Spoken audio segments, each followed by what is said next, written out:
Now that I've finished all the welding, well, all the welding I know about on the car, I can get on with cleaning everything up and getting the interior back in. It's a lot to do, and there's still a lot to do, but at least putting the interior in is very easy, and it will make the car just feel a bit nicer when I'm broggling about with it. I salvaged as many of these as I could off the old door cards, as well as whatever was on these new door cards, because these red ones particularly can be a little bit tricky to find in this size.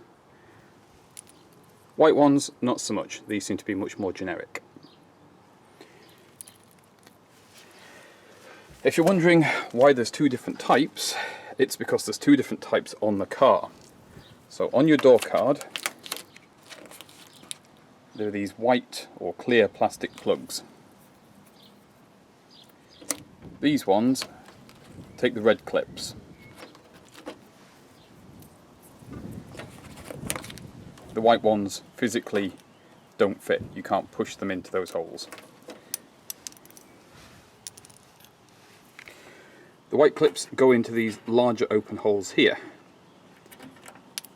Now I think there is some cost saving on this car, because I can see this hasn't been disturbed. So this moisture membrane is as it left the factory.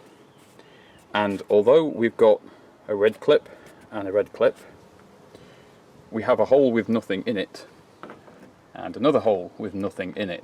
So that would suggest there used to be clips there. Everything's cut out and shaped like it should have, but I don't have the relevant things here to put them in, so we shan't be putting them in there.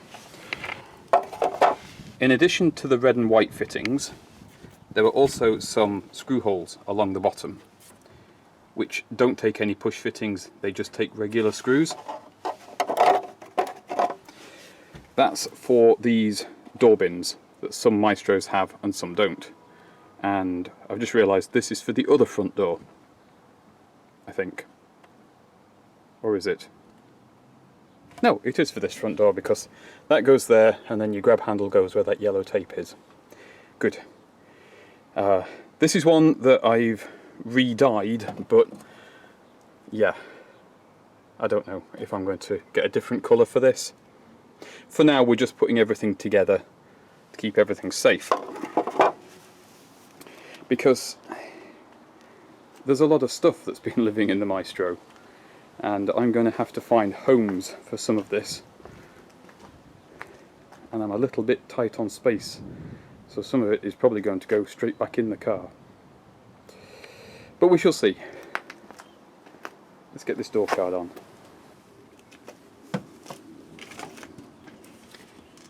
Once you've got all of your clips in, there's little socketed holes that they slide into.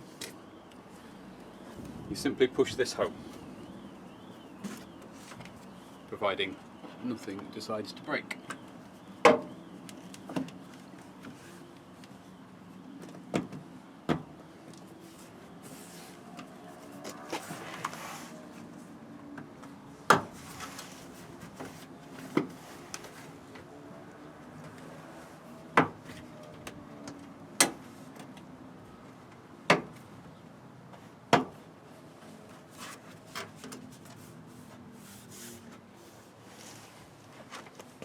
Yep, that's all of those. Slight problem with these, I don't have the right screws to hand. I've put them somewhere safe, so we'll do these later. For the window winder, there's a locating spacer, and then your winder itself, which has a hexagon shape on the back which locks onto here, and an 8mm bolt with a special washer, and then there's a little trim piece that pops in here. This is the little trim piece for the window winder that goes in there, and then there's an even smaller one with two fragile little clips on it that covers the screw on this. For doing this one, you have to get this hole around the handle, and then you sort of wiggle that in until the screw hole back there lines up,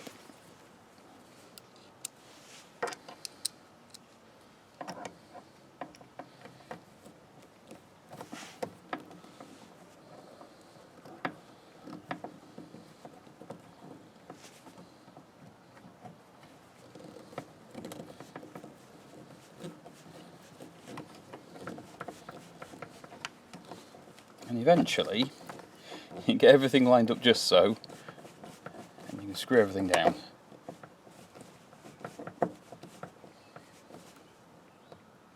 There you go.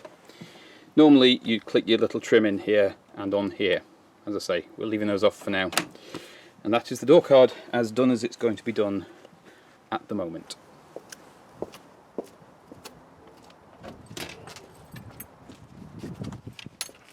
When you put these parcel shelves back in, put the driver's side in first, little push, and locate the passenger side.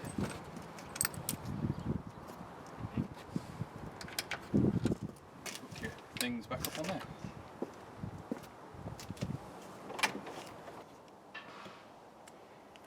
You may remember I have some noisy boot struts.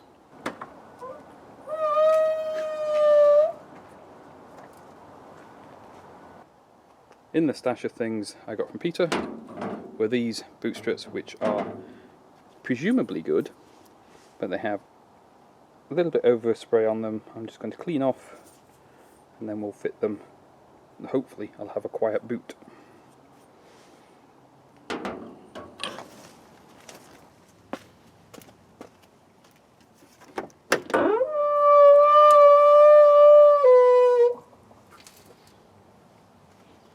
Not great, is it?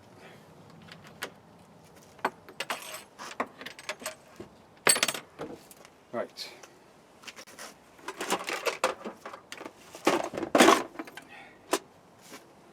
On these, there's a clip. You spring out there.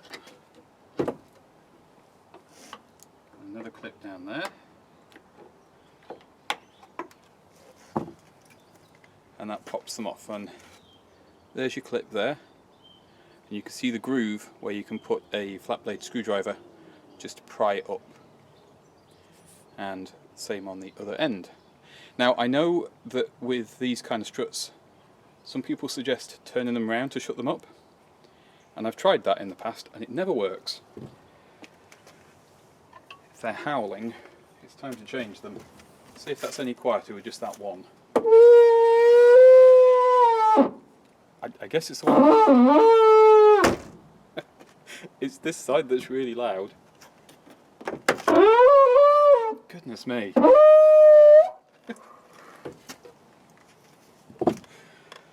What a drama queen. This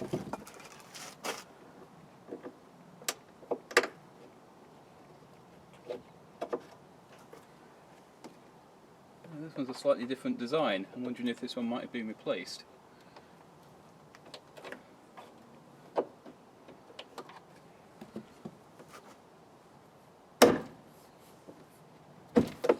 Whoa!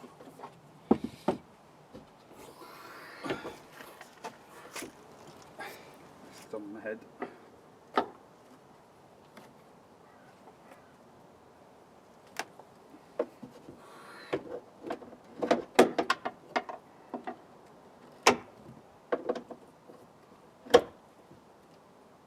I know it might be alright.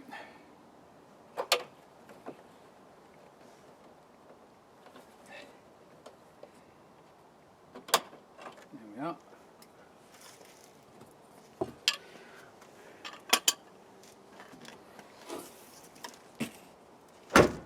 That's much nicer.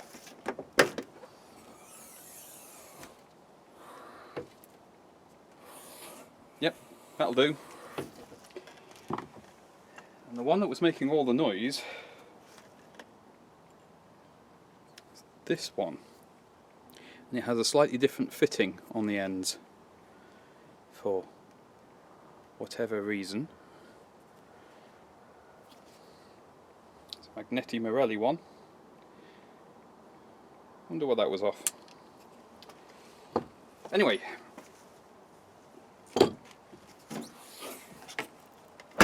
No more screeching tailgate. That's much better. I want to see if I can fix this problem with the fan wiring. I'm a bit confused on this one because there's no obvious issue.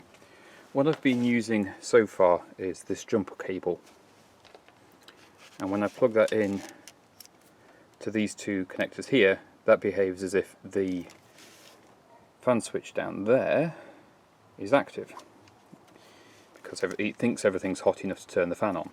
But I don't want to run the car like that all the time, so it's now a case of fault finding to try and figure out why these work, that works separately, it actually tests perfectly fine, but when you connect the two together it doesn't.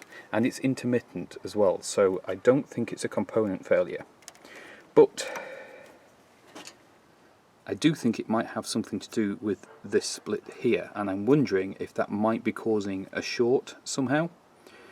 So I've unwrapped the loom, which is this spiralized stuff, which is then covered in, well, it's covered in tape, and I don't know if that's factory, because everything's done like that. So maybe it is, or maybe somebody was very diligent and did all of it. But my plan is chop off this bit of wire here that's damaged, where I think there might be some damage, because there's nothing visible anywhere else here. It goes all the way down to the loom, and I haven't found anything. I don't want to unwrap everything, but I think if I replace this end, go back to clean wire, possibly a new connector. I'm struggling to get it out of this, to be honest, and maybe the problem will go away.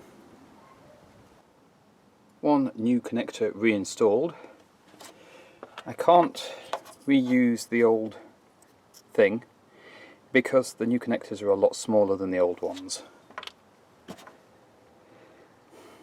The end of the wire was a little bit brittle, which might have been the problem, and I've trimmed all of the bad wire off and just crimped this new one on. So now I have to turn on the car, wait for it to warm up, and see what happens.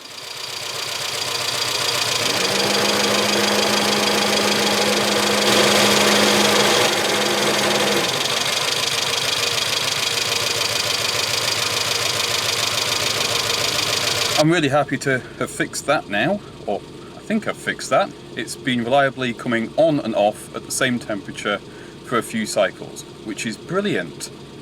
There's only one problem, and I think I know how to fix that too.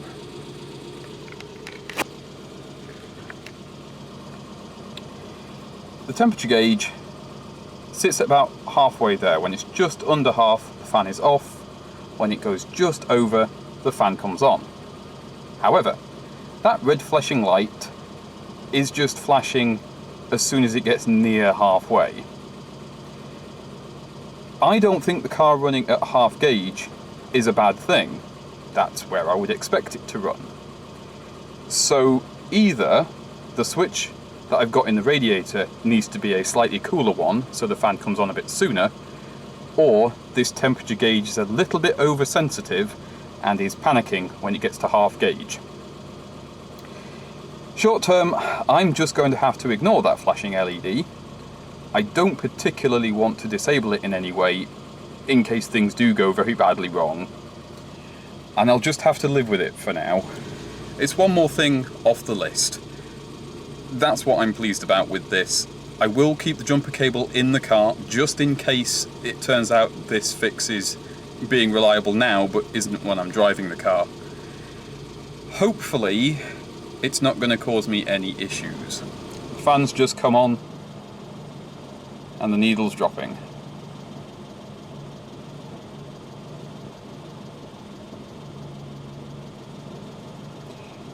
The good thing is this is actually maintaining a temperature as I would experience in traffic, and that's when I've had the worst problems with overheating with the car, where it has got into the orange zone. So I'm not going to have that problem. The fan is maintaining the temperature in a very healthy way. It's just the flashing light's a little bit alarming.